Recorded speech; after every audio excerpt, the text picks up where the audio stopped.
Can everybody hear me? Awesome. What is up, Internet Infantry? Welcome yet again to another episode of Sammy Sinister Slaughterhouse. Of course, I am your host, Sammy Sinister, keeping it live down here in the great state, in the very, very hot state of Alabama. I know people in New York complain like, it's 90 degrees right now. Like, yeah, sorry, guys. It's just, I don't have any sympathy for you. Come spend an afternoon down here, and you'll understand why we don't have any sympathy for you.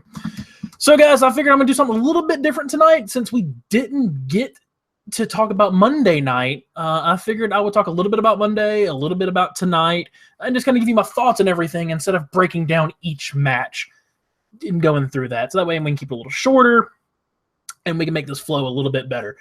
So, again, if I win, loss, or tie, I'm going to give Monday Night Raw probably a tie. And then I'll give Tuesday Night SmackDown, which I'm still not used to saying. I'm going to give it, I think I'm going to give it a win. I actually really, really enjoyed tonight. There was some really good stuff. And so far, honestly, especially this week, SmackDown's been the better product. Absolutely. Like one of my biggest things right now is I honestly think one of those entertaining things that has happened since the brand split has been Heath Slater. Like, is there anybody that's feeling more of this brand split than him? He gets to jump between both. People are genuinely cheering for him. I'm sure he's making a lot of money, and he's probably having a lot of fun doing what he's doing. And now that, if you saw tonight, you saw that Rhino is going to team up with Heath Slater as a tag team so they can join the tag team tournament to determine the brand new tag team titles for SmackDown, which, if I'm going to be honest, both new titles that got added for SmackDown, which are the SmackDown titles, which I guess they're just going to call them the SmackDown tag team titles, and the SmackDown Ladies title, both look better than the belts that are on Raw. I like the silver a lot more, and I really dig the blue leather. And like people are shitting all over the Universal title, and there's people that are causing all kinds of problems about it. And there was this big long post that Mick Foley made complaining about a lot of the people that were booing. And I agree with him for the most. I'm usually a fan-centric guy, but I think on this one, to take away from two performers that are in the ring just because you don't like the look of a belt is petty and stupid. I'm not a huge fan of the Universal title. It's actually kind of growing on me a little bit. It's still not 100%, but these new titles that jumped tonight are pretty badass. I really dig the silver and blue. They look sleek, they look nice, they look different, which that's been the whole thing of SmackDown so far, is they want to be a different product than Raw. Thus far, they've done a really good job between the titles, the camera angles, the intros, the setup, the feeling, the writing. It does feel like a different product. And I think that's the smartest thing that SmackDown can do for themselves. So I'm really, really digging them. Let me know what you think over the comments. If you like these new belts, if you don't like these new belts, just give me a heads up because I'm really, really digging them. That being said, WWE now has way too many titles, and I'm kind of biting my own back here and having to put my foot in my mouth because when they did the brand split, I said they have to have titles on both shows. I was for them either making a new title or splitting the WWE title into what it used to be, which was the WWE World title or the WWE Heavyweight title and the World Championship title, whatever it was, the old NWA belt, the Ric Flair belt was what I always called it, which is probably still one of my favorite belts in wrestling. To split it back to those, and I'd be okay. But they made the new title, which, that's fair. That's completely okay. But I don't like they've made this many titles. Now, this is how I would have solved that problem. Instead of making brand new titles for both shows, even though, again, I really like the look of these new titles, is have all your lady wrestlers on one show and have all your tag teams on the other show. Because that forces you, if you want to watch tag team wrestling and you want to watch ladies wrestling, you have to watch both shows. You can't watch one and get the full package. So that, to me, is really smart branding because it's going to split your audience and they have to watch both, and it makes both a must-watch show. And that doesn't flood the market with titles. So if you had put all your divas, excuse me, I am so sorry, I should not have said that. If you put all your lady wrestlers on SmackDown with that belt, and you put all your tag teams on Raw with that belt, or vice versa, you could put them either way. It doesn't really matter. I think that would work out a lot better. But to back myself a little bit, I do really like the look of these new titles. So that's something they've kind of got going for them tonight. The major theme of Tuesday night was AJ Styles gloating about his victory over John Cena, which was a big deal, and they're making a big deal, and it's the best thing they can do. He is the big dog on campus right now, and y'all know my thoughts about Dean Ambrose, and I genuinely, not just Dave, if y'all listen to our SummerSlam review, I think a lot of the audience is starting to see that Ambrose isn't really what they think he is. Like, his character's okay, but his work is god-awful. And it's truly god-awful. And that, to me, plays into, and a buddy of mine made this point earlier today, that plays into his character as well. Because if your character is that you're a brawler, and then you can't throw a working punch to save your life, that's an issue. And I mean, I'm not going to take that away from him at all. But I think a lot of the audience is starting to see that Dean Ambrose isn't what he is. And with that, I think AJ is getting more and more and more of the audience. And that victory over Cena just already helped where he was going.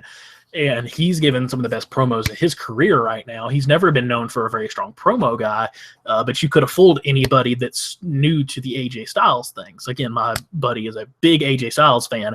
He fell in love with him almost recently, and I'm trying to get him to watch some of his old New Japan stuff, especially my favorite match he had in New Japan, which was with Tanahashi for the IWGP belt, which is a fantastic match. You can watch those and you can see where he can go, but his work has never been in question. His style and his work has always been exemplary. And his promo skills are really starting to back that up. I think he's comfortable with where he's at. You can hear it in some of the interviews he had on different podcasts. You know, I'm a podcast fiend. I listen to almost everyone's podcast. You can hear when he says, when he came in, Vince was like, I want you to be this bulldog underdog character. Like, he's got to fight to the bitter end. And the commentary did a great job with that in the SummerSlam match. They built it up like Cena looking at him and just sitting there looking at him going, this is what I've done to people all these years?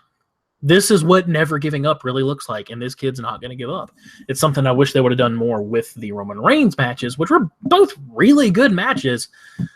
It's another story for another day. So, again, to reiterate my point, the major theme for tonight was AJ on top. And now I'm going to shift over. I'm going to jump back and forth a little bit. If you like this style, let me know. If you would prefer me do one show and then the other show, go ahead and let me know too. I'm just kind of going whatever off the top of my head and whatever I'm thinking about from these shows. That being said, the Monday night theme, which I think is a good idea. I think every night should have a theme. And it doesn't have to be a unique theme every single night. You can do multiple themes for a prolonged period of time as long as that keeps promoting your story. So if your story is we're building up to crown a new Universal Champion, then you can do that theme multiple times. But if you do one night, okay, tonight, and this was the theme for Raw, was we've got to have a new Universal Championship or championship holder, whatever you want to call it, somebody to give the belt to. And then next week we do everyone's got to fight each other. And then the week after that, let's do a little bit of a goofy thing. And then the week after that, we do Roman Reigns is unstoppable. And then the week after that, we do Seth Rollins as a real bad guy. Then it messes up the flow to me. So you can have multiple, as long as it's consistent. Like tonight, again, was AJ is on top. So if next week is AJ's on top, but someone's going to try and put him in his place, okay. And then the week after that is that person in their place isn't giving up. That can all work. And but I'm not a writer for WWE. I can only complain here on the internet and give you guys, the inventory, my thoughts. So Monday night in particular was real sad. Like, I was genuinely upset when Finn had to give up the belt. Genuinely, I didn't cry by any means, but I was super, super bummed because no one deserves that title more than him. He worked his ass off. He put on a really good match despite what the crowd did to him. And one night, not even a full 24 hours, and he had to relinquish it. Which brings up all kinds of questions. Do we blame Seth Rollins for this? I'm going to go half and half. Seth Rollins is now injured 3 people. He put one person out for a month or 2. He ended the career of somebody else, and now he's put somebody that's still relatively young out for about 6 months, give or take. But most of those were freak accidents. And this is a dangerous medium. Things happen and people get hurt. So I don't blame Seth Rollins for that. With that being said, I'm never somebody to take away the moveset of a wrestler. That's just not what I do. Bumps gotta go, especially from WWE. And I've seen people take the buckle bomb a million times in a million different promotions, but that's 2 people that have been severely injured by the move from the same person. And I think they need, and you can use that in story, but I think they need to take it away. If y'all remember, years and years ago, Randy Orton was punting people in the head. Well, they took that away from him. And now whenever he uses it, it's a big deal, and it's a story behind it. Like, oh, he's really ruthless this time. He's really going after them, but he never pulls it off. So he can threaten with the buckle bomb now, and your commentators can build off that. Like, oh, my God, he's doing this. This ended the career of Sting. This put Finn Balor out of business for 6 months. How they're going to let him do this? And, of course, he doesn't get it off, and your babyface or even your heel at the time gets out. I think that would be really smart booking right now, especially if he threatens it. That's going to put more legit heat on Seth Rollins if your commentating team plays off of that. So for the majority of the night, without going into every single match, pretty much everything from Monday night was building up to a new Universal Champion. Mick Foley came out and said that there's going to be a series of matches that are going to end next week, and that's going to determine your Universal Champion. There was 4 matches tonight. It's going to lead to a Fatal 4-Way next week, and the winner of that Fatal 4-Way will be your new Universal Champion. There's some good news in here, and there's some really bad news in here. Good news number 1, my boy Kevin Owens is in there, and I doubt he's going to win, but I could genuinely see where they will let him win. Chances are they're not, though, because he is working with Jericho right now, and I think there could be a really good tag team and have a really good run with the tag team titles if they'll let them, and depending on how long they keep those 2 together. But I would still, of course, love to see a strap on Kevin Owens. He is just one of those wrestlers that looks better when he has a title. So it's just one of those things. So your next person that is in, and he defeated Neville to get in that match. Again, I'm not going to break down every single match here. We're just going to kind of flop back and forth. So Kevin Owens defeated Neville for that. The next person to go into the Fatal 4-Way was Big Cass, who defeated Rusev in a countout, which I don't understand. Like, I guess they're trying to play up that he's still injured from the Roman Reigns attack, but this was dumb. To me, if you're going to do a countout, then they didn't say there must be a victor. If it's a countout, then you didn't win the stipulation to go into the Fatal 4-Way. And I'm not a huge fan of Big Cass being in this match solo. I like Big Cass. I think he's got a future on him, and I think he's got a lot of money written on him. But he is not ready to be in a Fatal 4-Way with these guys. Everyone else in this match is a veteran, despite what some people might say, but some of the people we're going here in a little bit. So it's just not the right place for him right now. I think the best place for him is at Enzo's side, going after the tag team titles. The other big news of the night is that Bayley made her Raw debut, which is bittersweet. I'm super ridiculously happy that Bayley is on the main roster, and she's going to bring something to the main roster that no one else can. And y'all know I have a really soft, she's not my favorite, but I have a really soft spot for Bayley because my niece, I should say, absolutely loves her. And that's so cool to me. And I'm so happy that she can dig something like that. But I think Raw was the wrong place to put her. I think she should have been on SmackDown. Maybe that's just me, but I just think that's where she should have gone. The last person to jump into the Fatal 4-Way, and I'm missing one person. I just don't remember who it is. I'll have to go look it up. I don't have my notes in front of me, unfortunately, so I'm going to have to go off the internet, which y'all know I don't enjoy. I like my handwritten notes.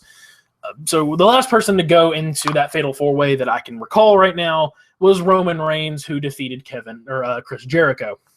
Might as well have defeated Kevin Owens, too, which is risky. Y'all know I'm not a huge... I don't dislike Roman Reigns. He's not my favorite, but I think he's a lot better than people give him credit for. People want to shit on him because of what he represents. And you know what? I can honestly understand that. But even on Jericho's podcast, Finn Balor had no reason. And people are like, oh, they're just doing what WWE tells them. Then you're not listening to every podcast that Jericho and Stone Cold put out because they don't play by the WWE's rules unless they're live on the network. They will say whatever they want. Finn Balor was on Jericho's podcast and put over Roman Reigns like a motherfucker and had no reason to do so. What did that benefit him to put over Roman Reigns? He's not even in the title picture right now. He's not going to benefit from it.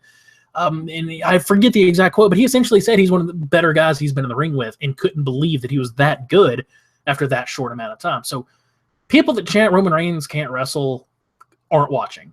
They aren't. And again, I don't think Roman Reigns needs to be in title picture, so I'm really scared that he's in this Fatal 4-Way. He absolutely does not need to win this.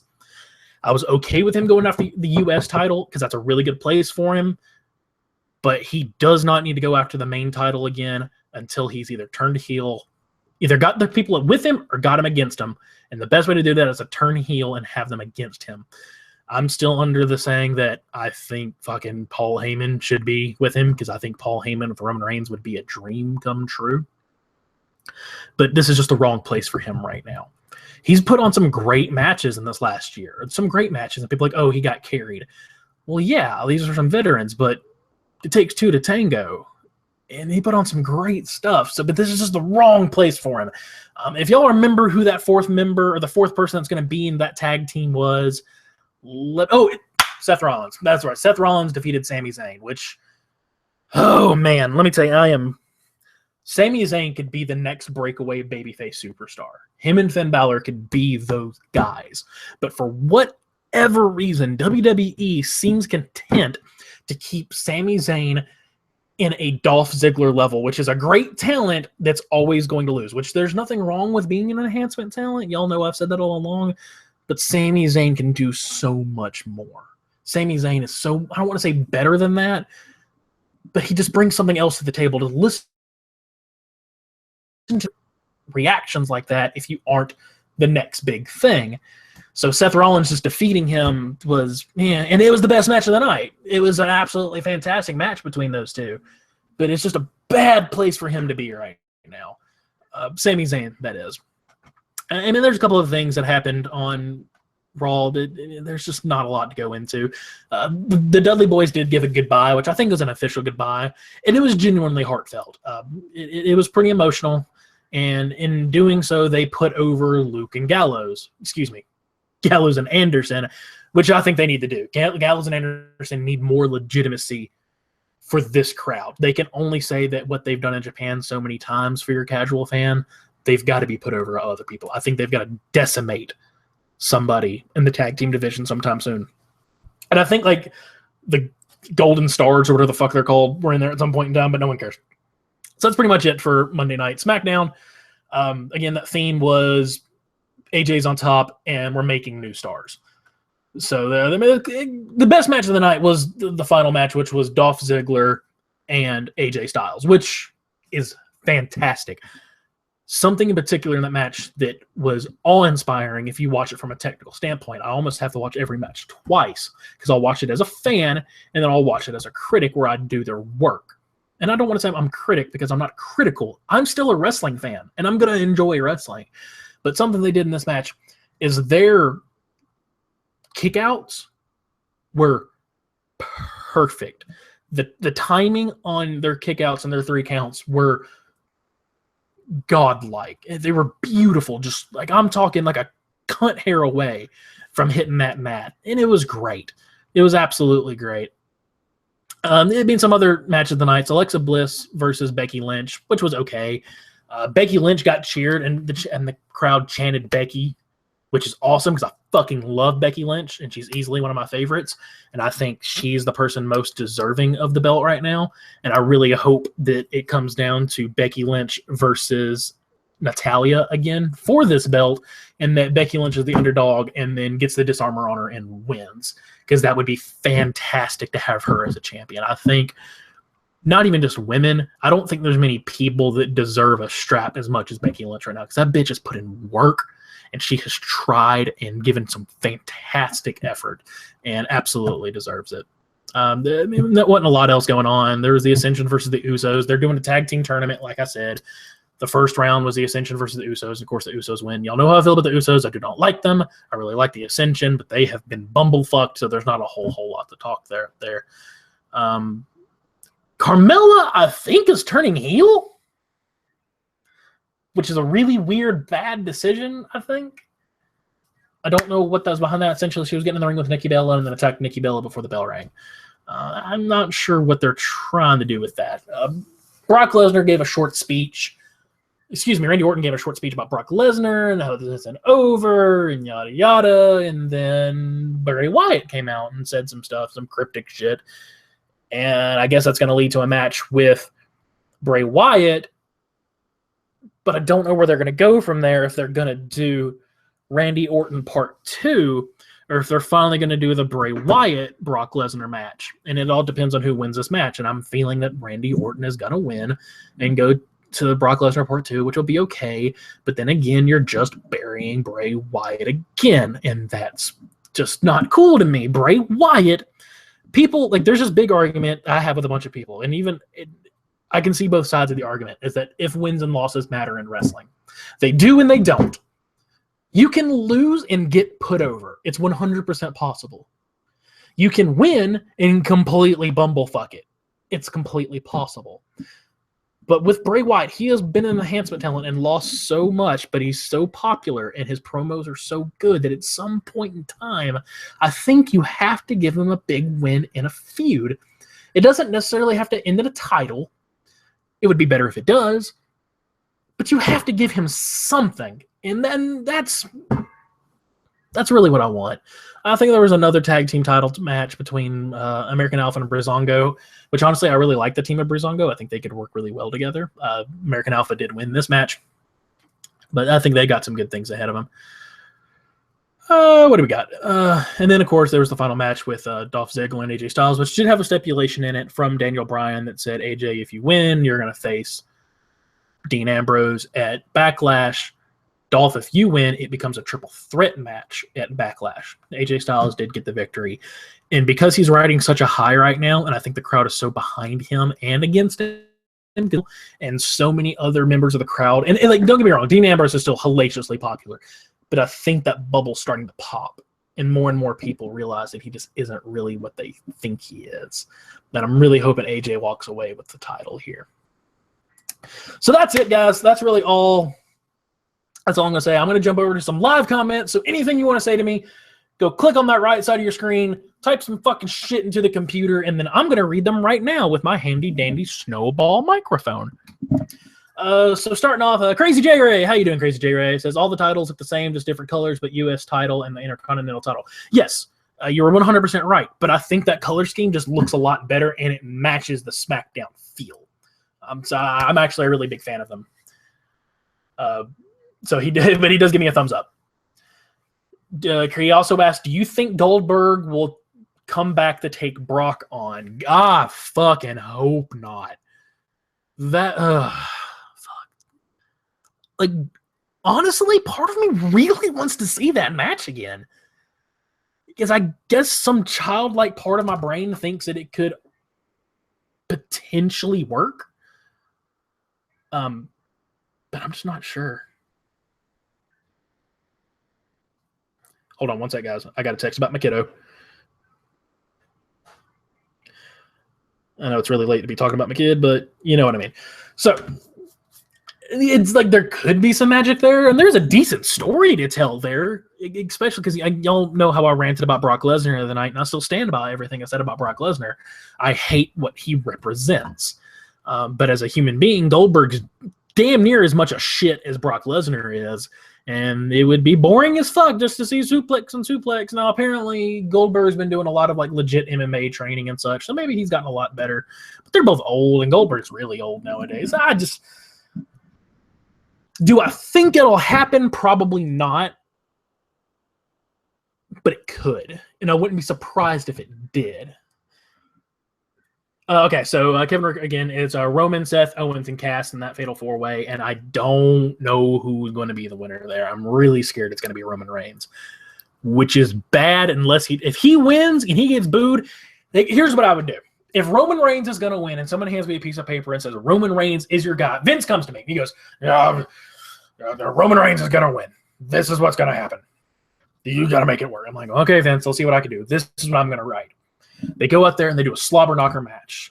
Everyone just throws down and then have the entire time, because they've been doing it a little bit anyway, have Roman get progressively more and more aggressive and just have him eventually just legit like fucking people, just hurting people. And then when he wins, have him hold up the belt, put it around his waist, go 10 on the turnbuckle, and when he's going to put his hands up, 2 birds. Give him a microphone and then just go say whatever you want to say about the crowd. And then he's going to get such insane, legit nuclear heat that he will be the #1 heel in WWE. So he throws up his double fingers. He goes, y'all didn't appreciate me when I gave you my best. You all turned against me when there was no reason to do so. Now I'm turning against all of you, and I don't give a damn what any of you have to say. I won this belt because of me, and if you don't like it, come and try and take it away from me. I'll super punch your fucking face in. And just something like that. And I really think that could work if that's the outcome you're going for, but I still wouldn't put it on him. Of course, it's going to go to Seth. Like, let's go ahead and assume it's going to go to Seth. I think that's the best bet. I want to put it on Kevin Owens. It's certainly not going on Cass. So that's kind of my thoughts on it. Keenan Murray says, I don't understand it either, so I don't know what you're referencing, so just let me know.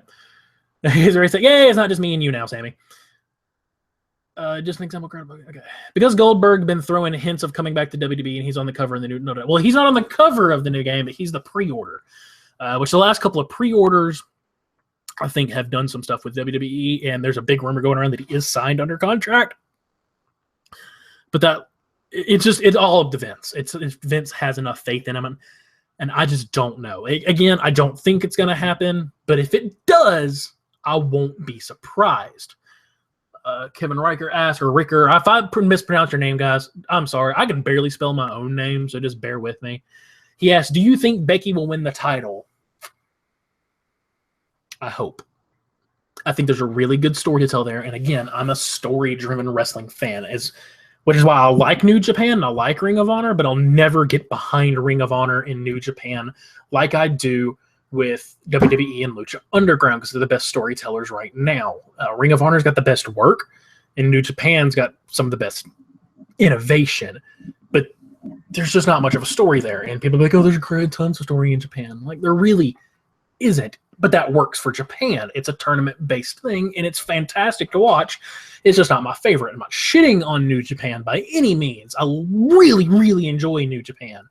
And I really enjoy Ring of Honor pay-per-views. There's no reason to watch Ring of Honor television at all. But it's just, I'm a story-driven guy. So I think the story to tell with Becky is absolutely there. I think there's a great underdog story. I think there's a really emotional story, and especially if they start doing packages of showing everything she's been through. And like, because if you know anything about Becky Lynch, if you listen to her interviews and watch or whatnot, she has done everything. And I mean, she's wrestled all over the world. She's been a stunt woman, a stewardess, a waitress, a bartender. Like, she's done everything. So I think there's a great story to tell there, especially against Natalya, because Natalya's already beat her once, and it could be a good underdog story, and Natalya could just beat her down for a couple weeks, and then she could finally get the disarmor on her in the match and have it be a big, big deal. Javier Ormos asked, do you think Samoa Joe will go to the main roster soon? Depends on how bad that injury is right now. If you know what's going on with Samoa Joe, he got a dislocated jaw from Nakamura. So anyone that says that Kinshasa doesn't, or Kinshasa, whatever it is, Kinshasa, I can't say it, Kinshasa, doesn't look cool enough, it's because he's kicking the holy shit out of you, because he popped Samoa Joe's jaw. It could be a couple-day thing. It could need surgery. It could be a month. It just kind of depends. I'm not sure.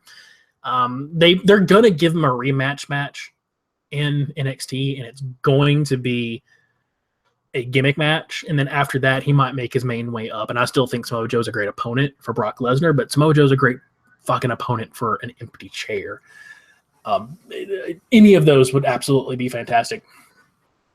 So I think it could work. Heath Slater and Rhino will be WWE SmackDown Tag Team Champions from Chauncey Bullock. Dude, I think you're right. I think they're going to be your first SmackDown Tag Team Champion. I think it's going to come down to them in American Alpha, and somehow Rhino and Heath Slater are going to win, and he'll get his contract, and they might lose it the next night. But I think they're going to win, because there's a really good, again, a good story to tell there. Heath Slater's on top of the world right now, and Rhino's a good veteran to put him with that's legitimate in him being believable and winning it. So I think I think you got the head right on it. I'm really excited. I think they could absolutely win. Casey J. Ray says, if I set up a thing to raise money to start my own wrestling show, do y'all think I could get enough to do so if I asked for help? I think that's what I mean, the most you can do to set up like a Patreon or a GoFundMe, and it depends. Are you wanting to start your own promotion, or you just want to do a one-night thing? You could probably raise enough money to do a one-night thing, get a couple of decent indie names, check some indie prices, and do one show, book it, get a couple referees and stuff, and then have a couple new local talents show up just to have some fun. If you're wanting to start a promotion, that's a whole nother ball game. So I would see. Chauncey says, PJ Black versus Jeff Hardy. I would hope PJ Black would kill him. Mainly just because I can't stand Jeff Hardy. I can't stand him, and I really like PJ Black. All right, guys, I think that's going to do it for us here tonight. If you really like this format of me kind of jumping back and forth between Raw and SmackDown, it's something that maybe I can start doing. Like, I can let the other guys do Monday, let the other guys do Tuesday, and then on Wednesday, after the Cruiserweight Classic and NXT, I can just go over all three shows. And that can be what Sammy Sinister Slaughterhouse is. It's just my thoughts on the current state of wrestling with WWE. And maybe I can throw a couple of the other shows that are going in there. Again, I don't watch TNA, and if I'm going to do this, I might need to start watching Ring of Honor television just to have something else to talk about. And when Lucha Underground comes back, y'all know I'm going to be in that. Which we only got a couple weeks, guys. Fucking Lucha Underground, yeah! Again, that's going to do it for me tonight, guys. I really appreciate y'all joining me here. Hit us up at KocoSports on Twitter. Hit us up at ProWrestling.me. Again, I'm at Sammy Sinister at Twitter, which is Sinister with a Y, so it's SYNISTER. Hit me up on there. Ask me any questions you want. Let me know anything you want to see on these shows. I'm hopefully going to do some more indie stuff here in the future. Unfortunately, y'all know I did a review for Superior Wrestling a couple months ago. They had a show this last Sunday, but I worked, so I missed it. They're going to be putting up some videos soon, and I'll watch those, and I'll do another review for y'all because I had such a great time, and I really enjoyed watching those guys wrestle. For now, this is Sammy Sinister. Check it out. Boils and ghouls, y'all have a great night.